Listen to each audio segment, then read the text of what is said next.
So hi friends, ఇందాక మనం వాళ్ళ డాటర్ బస్లో వెళ్ళడం వల్ల వచ్చే తనకి వచ్చే ప్రాబ్లమ్స్ గురించి మాట్లాడుకుంటున్నాం కదా, దాని నుంచే కంటిన్యూ చేద్దాం. సో తనకి బస్సులో వెళ్ళడం వల్ల వామిటింగ్ అవుతుంది, ప్రాణం పోయేంత పని అవుతుంది, వీక్నెస్ వచ్చేస్తుంది, టార్చర్ పడుతుంది. అందుకే వాళ్ళ పేరెంట్స్ కానీ ఫ్యామిలీ మొత్తం కానీ ఎక్కడికైనా బస్సులో వెళ్తూ ఉన్నా కూడా తను మాత్రం వెళ్ళదు, ఇంట్లోనే ఉంటుంది. ఇదంతా తెలిసిన కూడా వాళ్ళ నాన్న వాళ్ళ ఇంటి నుంచి 30 కిలోమీటర్ల దూరంలో ఉన్న కాలేజ్లో వేశాడు. వాళ్ళ నాన్న చెప్పాడు కదా, కరెక్ట్గా ఉంటుంది కదా అని చెప్పి ఆ అమ్మాయి కళ్ళు మూసుకొని జాయిన్ అయింది.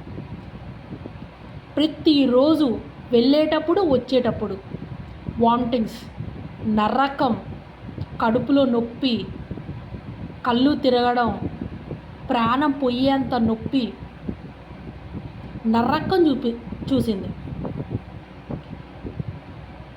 ఆఖరికి ఆ కాలేజీలో స్టాఫ్, ఆ మనుషులు తన ఇప్పుడు ఒక ఐక్యూ ఉంటుంది కదా, ఆ రేంజ్కి బార్డర్లో కూడా లేరు ఎవరు.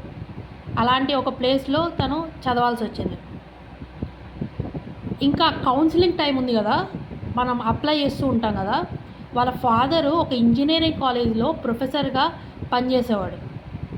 అది కూడా ఎక్కువ కాలం ఏం పనిచేసింది ఏం లేదు, చాలా తక్కువ కాలమే. చెప్తాం దాని గురించి కూడా. సో ఇంజనీరింగ్ కాలేజ్లో పనిచేసేవాడు.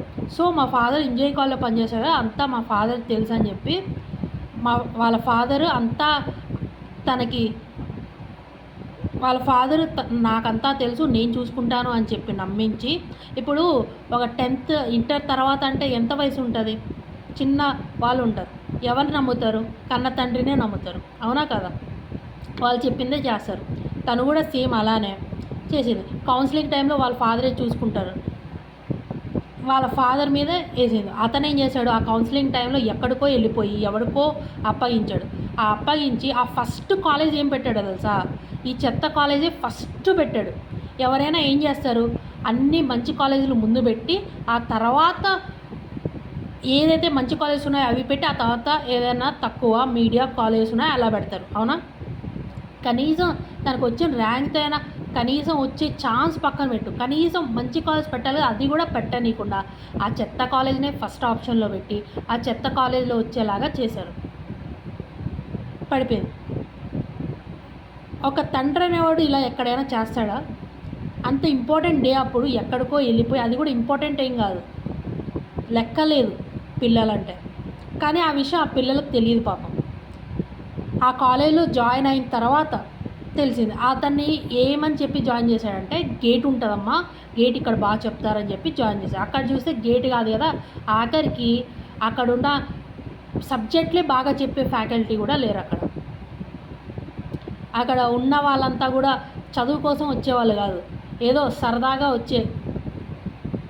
వచ్చి ఉండే మనుషులు ఎక్కువ ఉన్నారు అక్కడ. అలాంటి కాలేజీలో జాయిన్ చేశాడు. ఒకవైపు బస్సు నరకం, ఒకవైపు ఆ కాలేజీది ఓ మై గాడ్. అతను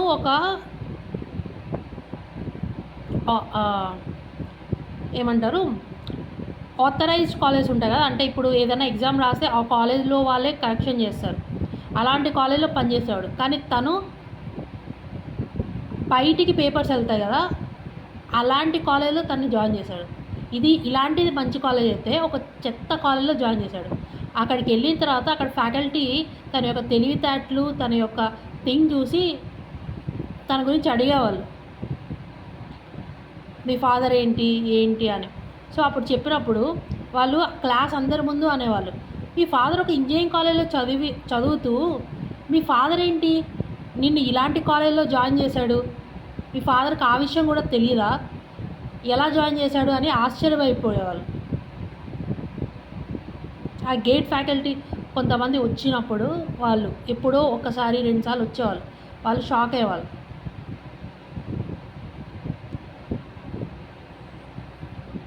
ఇది మాత్రం ఇక్కడితో ఆయన ఆపలేదు.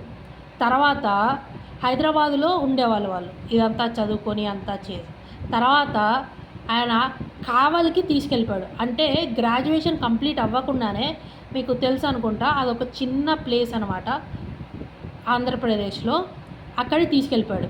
అంటే కనీసం ఎవడైనా గ్రాడ్యుయేషన్ అయ్యాక అలాంటి చిన్న చిన్న ప్లేసెస్ నుంచి సిటీస్కి వస్తారు, కానీ ఈయన ఫ్యామిలీ మొత్తాన్ని అక్కడికి షిఫ్ట్ చేసేసాడు. వాళ్ళు వద్దు వద్దు అని ఎంత చెప్పినా కూడా వినకుండా. రీజన్ ఏంటి అంటే, నాకు అక్కడ జాబ్ వచ్చింది. అప్పటిదాకా ఆయన ఎటువంటి జాబ్ చేయకుండా ఇంట్లోనే కూర్చున్నాడు. నేను చెప్పాను కదా, ఆయన ఇంజనీరింగ్ కాలేజ్లో పనిచేసింది కనీసం ఒక 10 సంవత్సరాలు కూడా పనిచేయలేదండి. తౌడు వ్యాపారం 1 సంవత్సరం చేసి ఉంటాడేమో. అతను ఇంజనీరింగ్ కాలేజ్లో ఒక 2-3 ఇయర్స్. మొత్తం లైఫ్లో ఆయన ఒక 10 సంవత్సరాలు కూడా కష్టపడి పనిచేయలేదు ఆయన. అంతా వాళ్ళ తండ్రి యొక్క ఆస్తితోనే బ్రతకడం, వాళ్ళ ఫ్యామిలీకి కానీ అంతా కూడా. అయితే కావలికి తీసుకెళ్ళిపోయాడు. కావలి తీసుకెళ్ళిపోయి ఆ చిన్న విలేజ్లో ఆ అమ్మాయికి అక్కడ చదవడానికి లేదు, అటు జాబ్స్కి పరిస్థితి లేదు, ఏమీ లేదు. వాళ్ళ ఏం చెప్పాడంటే, నువ్వు గవర్నమెంట్ జాబ్కి ప్రిపేర్ అవ్వు, ఇక్కడి నుంచే ప్రిపేర్ అవ్వు. తన దగ్గర కోచింగ్ లేదు, అసలు తనకి ప్రిపేర్ అయ్యే ఇంట్రెస్ట్ కూడా లేదు గవర్నమెంట్కి. తను జర్మనీ వెళ్ళాలనుకుంటుంది, అది కూడా తనకి 100% స్కాలర్షిప్ వచ్చింది. జస్ట్ అక్కడ బ్లాక్డ్ అమౌంట్ అని చెప్పి చూపించాల్సి వస్తుంది, ఒక 10 లక్షలు చూపించాల్సి వస్తుంది. అది కూడా ఖర్చు పెట్టడానికి కాదు, జస్ట్ చూపించాలి అకౌంట్లో. చూపిస్తే అక్కడికి వెళ్ళాక పార్ట్ టైం జాబ్ చేసుకొని తనే బ్రతుకుతుంది, తనే చదువుకొని ఆ తర్వాత జాబ్ సంపాదించాలి అనుకుంది. ఎలాగో ఇతను ఇలా ఉన్నాడు అని చెప్పి తన పాటికి తను చదవడానికి తను అలా అనుకుంది. కానీ అతను దానికి కూడా ఒప్పుకోలేదు.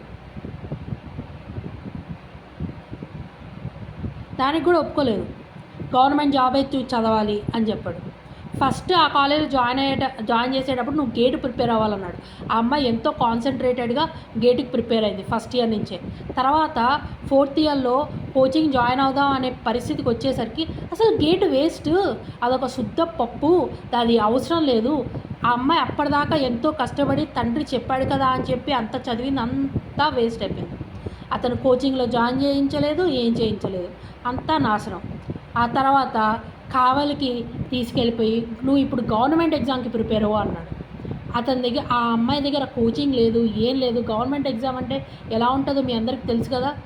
కోచింగ్ తీసుకుంటేనే సంవత్సరాలు పెడితేనే ఎవరికి రాదు.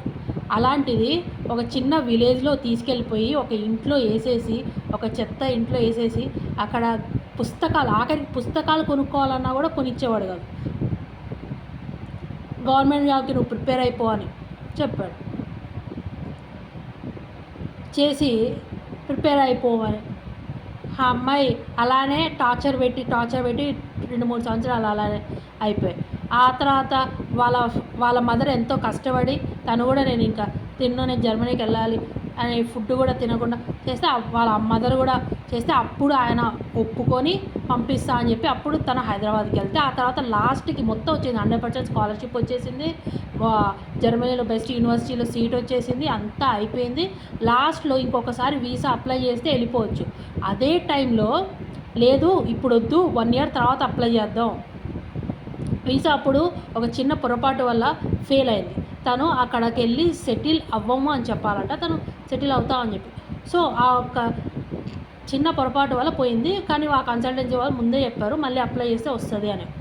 కానీ ఆ ఫాదరు మిడిల్లో వచ్చేసి ఏం అవసరం లేదు, 1 సంవత్సరం తర్వాత వెళ్ళొచ్చు. ఇప్పుడు ఒక మనిషి అనేవాడు ఆ టైంలో ఎలా ఉంటాడు, అలా అయింది అన్నప్పుడు ఒక లోలో ఉంటాడు. అప్పుడు పేరెంట్ అనేవాడు ముందుకు వచ్చి ఏం పర్లేదు ఇంకోసారి చెయ్యి అని చెప్తాడు ఎవడైనా కూడా. కానీ వీళ్ళ ఫాదర్ వచ్చి ఏం అవసరం లేదు, ఆ యొక్క ఒక థింగ్ని తను ఆసరాగా తీసుకొని ఏం అవసరం లేదు, ఇంకా నేనున్నాను, ఇది అది మాయమాటలు చెప్పి ఇంకో సంవత్సరం వెళ్దాం నేను ఇస్తాను అని చెప్పి అంతా కూడా ఆ అమ్మాయిని నమ్మించి మోసం చేశాడు. ఆ తర్వాత ఆ అమౌంట్ అంతా కూడా యాక్చువల్లీ ఆ అమౌంట్ కూడా వాళ్ళ అమ్మ దగ్గర ఉన్న నగలన్నీ కూడా తీసుకెళ్ళి తాకట్టు పెట్టి అతను ఆ డబ్బు తీసుకొచ్చాడు. ఇప్పుడు ఆ బ్లాక్డ్ అమౌంట్లో పడిందంతా ఆ అమ్మాయి అంతా తీసుకొచ్చి ఇంకా ఒక 50,000 60,000 ఎక్కువే వచ్చింది. ఎందుకంటే యూరోస్ నుంచి ఇండియాలో మళ్ళీ కన్వర్ట్ అయ్యేసరికి అప్పుడు యూరోస్ వాల్యూ పెరిగిపోయింది. సో దానివల్ల వాళ్ళకి ఇంకా పెట్టిన దానికన్నా ఒక 60,000 ఎక్కువే వచ్చింది. అదంతా తీసుకొచ్చి ఆ కన్సల్టెన్సీ వాడు కూడా అది వీసా ఫెయిల్ అయింది కాబట్టి ఒక 80,000 తీసుకొచ్చి ఇచ్చాడు. వాడు కూడా 1 ఇయర్ తర్వాత 60,000 తీసుకొచ్చి ఇచ్చాడు. 60 80 తీసుకొచ్చి ఇచ్చాడు. ఈ డబ్బులంతా తీసుకొచ్చి ఆ అమ్మాయి వాళ్ళ నాన్నకి ఇచ్చింది. సరే నేను 1 ఇయర్ తర్వాత వెళ్తాను నువ్వు చెప్పినట్టే అని చెప్పి. ఆ అమ్మాయి చేసిన తప్పేంటంటే అతను నమ్మడం.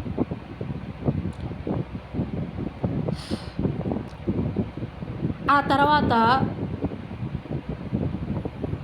ఆ అమ్మాయి చదువుకుంటూ కోచింగ్ అదంతా ఏదో ఆన్లైన్ చదువుకుంటూ చేసుకుంటూ ఉండింది. నేను ఇప్పుడు వెళ్తాను అని చెప్పేసరికి నా దగ్గర డబ్బులు లేవు ఖర్చు అయిపోయాయి అంటున్నాడు.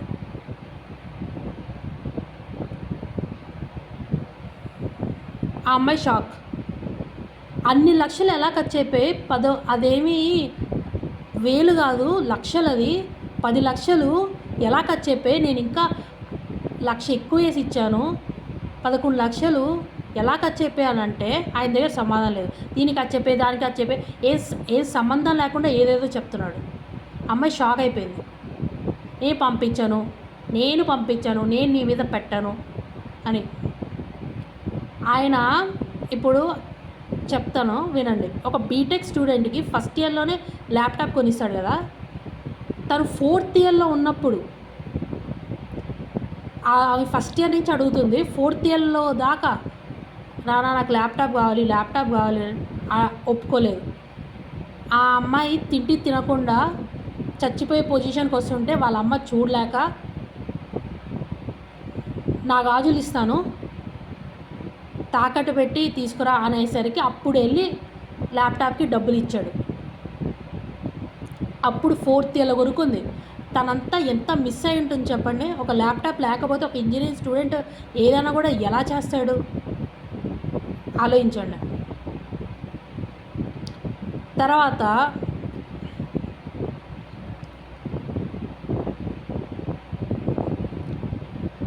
అతని గురించి చెప్దాం. అతను ఏంటంటే చిన్నప్పటి నుంచి వాళ్ళ అమ్మా నాన్న నెత్తి మీద పెట్టుకొని చూసుకున్నాడు.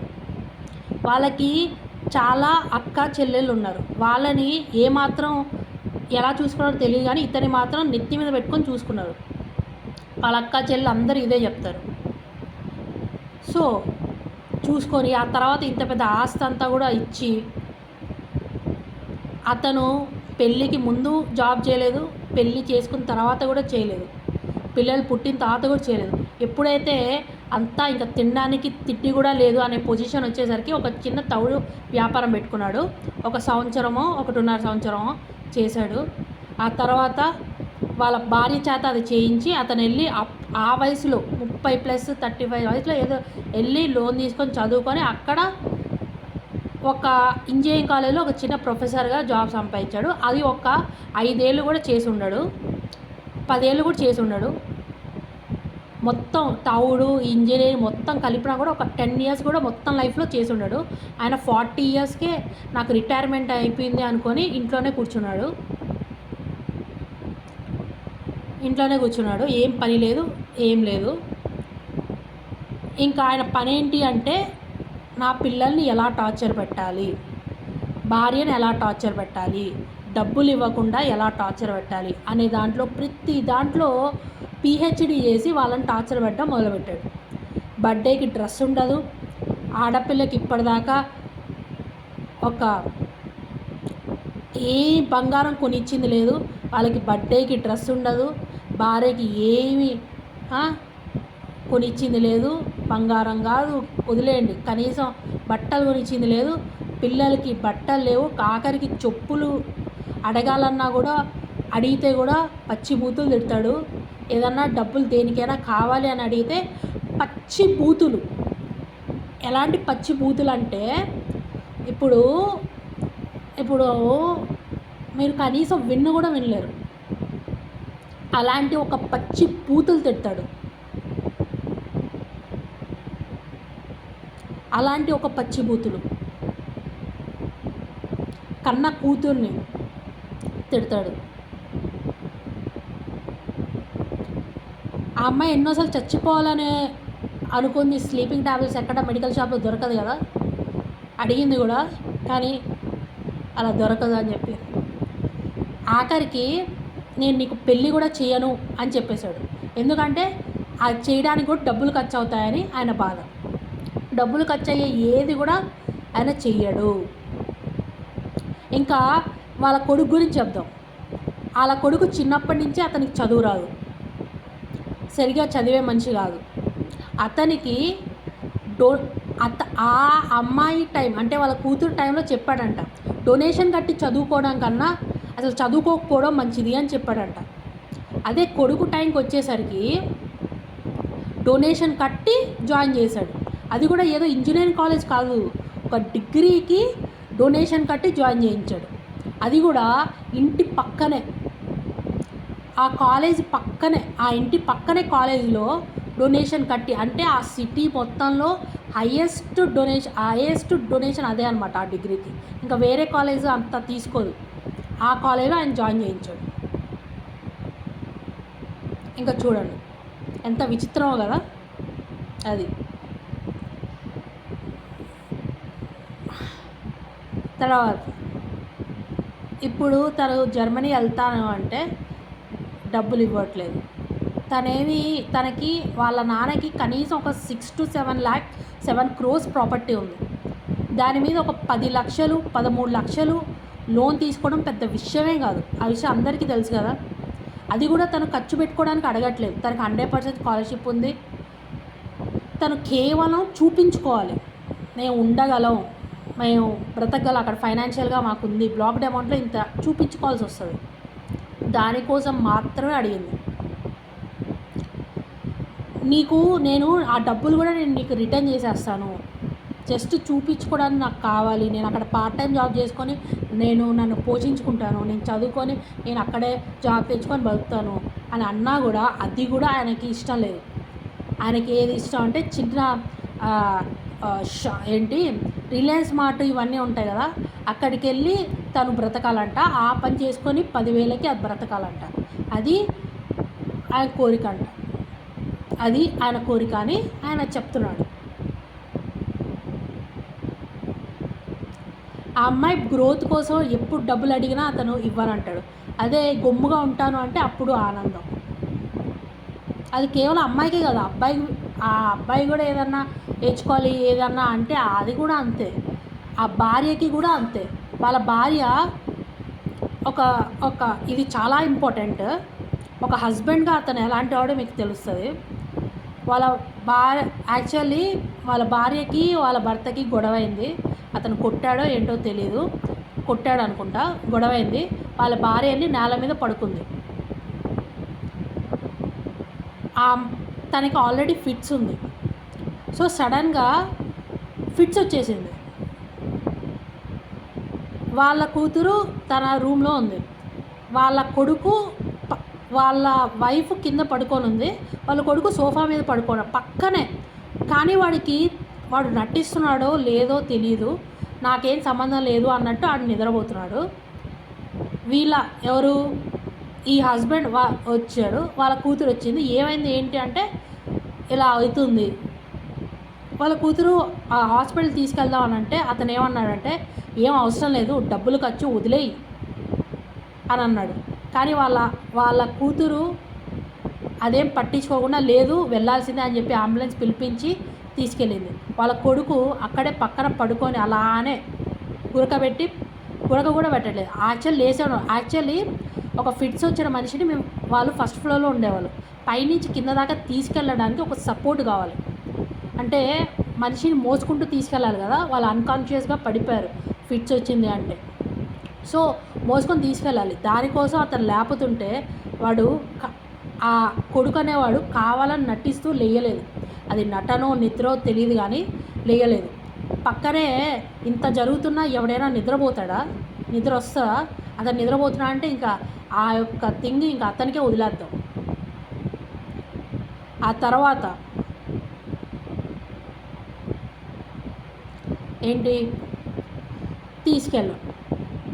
ఆ తర్వాత హాస్పిటల్లో డబ్బులు కట్టడానికి కూడా ఆయన దగ్గర డబ్బులు లేవు. వాళ్ళ కూతురు ఏదో దాచిపెట్టుకున్న కొంచెం డబ్బులు ఇచ్చి ఏదో కట్టుకున్నారు, లేదా ఆ బంగారం చేసి వెంటనే 1-2 రోజులు తీయించేసి తీశారు. వాళ్ళ బంధువులు తీసుకెళ్ళారు. చెప్తున్నాం, అది ఆయన యొక్క నిజ స్వరూపం. డబ్బు అంటే అంతే.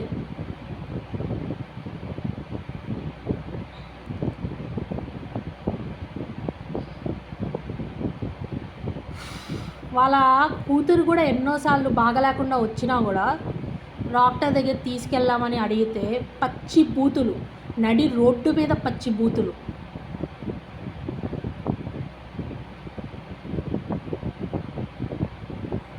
ఆయన పనిచేయడు, ఆయన పనిచేసి సంపాదించడు, అటు బిజినెస్ చేయడు, ఇటు జాబ్ చేయడు, ఏమి చేయడు.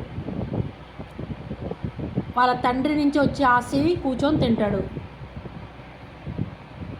కనీసం దాంట్లోనైనా వాళ్ళ ఫ్యామిలీని మంచిగా చూసుకుంటున్నాడా అంటే లేదు. వాళ్ళకి ఇవ్వడు, పిల్లలకి ఇవ్వడు. ఇలాగా చదువుకొని వెళ్ళాలి అంటే వాళ్ళ కొడుకు అయితే అతనికి ఏమీ లేదు.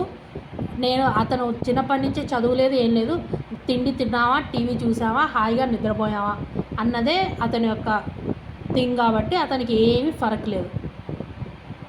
ఈ అమ్మాయి చదువుకొని చెయ్యాలి అని అనుకుంటుంది కాబట్టి ఆ అమ్మాయి అడిగితే చెయ్యకుండా టార్చర్ పెట్టి చంపుతున్నాడు.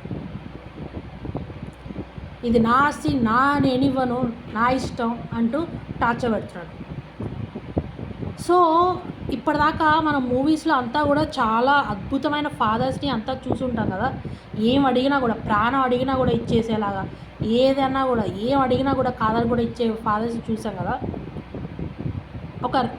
ఒక సాడిస్ట్ ఫాదర్ స్టోరీ రియల్గా ఎలా ఉంటుందో నేను మీ అందరికీ చెప్పాలనుకుంటున్నాను, అందుకే చెప్పాను. సో వాళ్ళ ఫాదర్కి ఎటువంటి శిక్ష వేయాలో, ఇలాంటి ఫాదర్స్ ఎలా మారాలో, ఇలాంటి ఫాదర్స్ ఎందుకు ఉండకూడదో దీని మీద మీరు కామెంట్స్ చెప్పాలని నేను కోరుకుంటున్నాను. ఇంకా మీ లైఫ్లో కూడా జరిగిన ఏదన్నా స్టోరీ చెప్పాలి అనుకుంటే మీరు కామెంట్లో కాంటాక్ట్ చేయొచ్చు. నేను ఆ స్టోరీస్ కూడా తీసుకొని చెప్తాను. ఈ సోషల్ ఎక్స్పెరిమెంట్ ఎందుకు చేస్తున్నాను అంటే, మన సమాజంలో జరిగే విషయాలు ఇప్పుడు ఎవరితో చెప్పుకోవట్లేదు. అటు బంధువులతో చెప్పుకోవట్లేదు, ఇటు బయట వాళ్ళతో చెప్పుకోవట్లేదు. కానీ ఇంట్లో ఒక సొసైటీలో జరిగే విషయాలు ఏవైతే ఉన్నాయో అది బయట తెలియడం చాలా ఇంపార్టెంట్. అప్పుడు మాత్రమే అసలు ఏం జరుగుతుందో అందరికీ తెలుస్తుంది. మళ్ళీ మీరు అతని బయట చూస్తే ఎంతో ఎడ్యుకేటెడ్ అతను బయట చూస్తే ఎంతో ఎలా ఉంటుందంటే ప్రొఫెషనల్ లాగా అంతా తయారయ్యి అంతా వస్తాడు. కానీ రియాలిటీ ఇది. అలా అని నేను అతని క్యారెక్టర్ బ్యాడ్ లేకపోతే ఇంకేదో అని చెప్పట్లేదు. ఆయన డబ్బుల విషయంలో వాళ్ళ ఫ్యామిలీని ఇలా టార్చర్ పెడతాడు, ఇది అతని యొక్క రియల్, అది నిజం, అది నేను చెప్తున్నాను. ఇంకా క్యారెక్టర్ బ్యాడ్ లేకపోతే కొంతమంది అనుకుంటారు సెకండ్ ఫ్యామిలీయా లేకపోతే ఇంకేదోనా, కాదు, ఓన్లీ ఫ్యామిలీ, ఒకటే ఫ్యామిలీ, 2 పిల్లలు, ఒకే భార్య. క్యారెక్టర్ పరంగా ఏ ప్రాబ్లం లేదు. థింగ్ ఏంటంటే తండ్రి డబ్బుల విషయంలో టార్చర్ పెట్టి చంపుతున్నాడు. అటు ఆయన ముందుకెళ్ళట్లేదు, ఆయన జాబ్ చేసి ముందుకెళ్ళట్లేదు, లేకపోతే బిజినెస్ చేసి ఏం చేయట్లేదు, అటు పిల్లల్ని వెళ్ళనియట్లేదు. ఎలా ఉందంటే ఒక జైల్లో వేసి తిండి పడేస్తున్నావు అన్నట్టు, ఈ లైఫ్లో తిండి పడేస్తాను ఇలానే ఉండు అన్నట్టు ఉంది. అది రియాలిటీ. వాళ్ళు ఒక లాయర్ని కాంటాక్ట్ అయ్యారు. కాంటాక్ట్ అయితే వాళ్ళు చెప్పింది ఏంటంటే, మీకు రైట్ ఉంటుందమ్మా, మీరు వేసుకోవచ్చు కేసు, వేస్తే మీకు వాళ్ళ నాన్న వాళ్ళకి ఆస్తి రాసిచ్చినా కూడా అట్ ద లాస్ట్ రాసిచ్చినా కూడా మీకు రైట్ ఉంటుంది, మనవరాలకి రైట్ ఉంటుంది, మీరు పార్టీషన్ వేసుకోవచ్చు, మీ భాగం మీకు వచ్చేస్తుంది అని చెప్పారు. హైకోర్టు లాయర్ ఇది చెప్పారు. కానీ వాళ్ళకి వేయడం ఇష్టం లేదు. ఎందుకంటే వాళ్ళ ఫాదర్ అంటే ఆ అమ్మాయికి చాలా ఇష్టం. ఇప్పుడు ఎవరైనా డాటర్కి ఫాదర్ అంటే ఎంత ఇష్టం ఉంటుందో అది అది యూనివర్సల్ ట్రూత్. అది ఎవరు చెప్పాల్సిన అవసరం లేదు, ఎవరికి చెప్పాల్సిన అవసరం లేదు. అతను ఎలాంటి వాడైనా కూడా అది ఇంకా చెప్పాల్సిన అవసరం లేదు. ఎవరు కూడా ఎలాంటి వాడైనా కూడా ఆ ప్రేమ అనేది పోదు. అయినా కూడా తను వెయ్యాలని అనుకోవట్లేదు, అతన్ని మంచిగా మార్చుకోవాలి అని అనుకుంటుంది. సో తన థింగ్ మంచిదో కాదో మీరే చెప్పండి. తను అనుకుంటుంది మంచిదో కాదో మీరే చెప్పండి. అండ్ ఇంకోటి,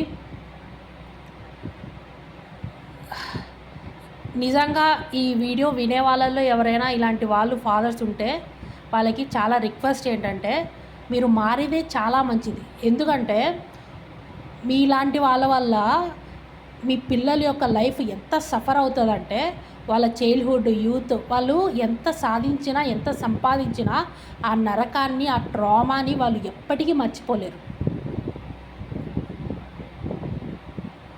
అలాగని సొంత తండ్రిని ఎవరు ద్వేషించలేరు కూడా, అది చెయ్యాలి అనుకున్నా కూడా చేయలేరు. కూతురైతే అసలే చేయలేదు, కొడుకు సంగతి తెలియదు కానీ చెప్తున్నాను.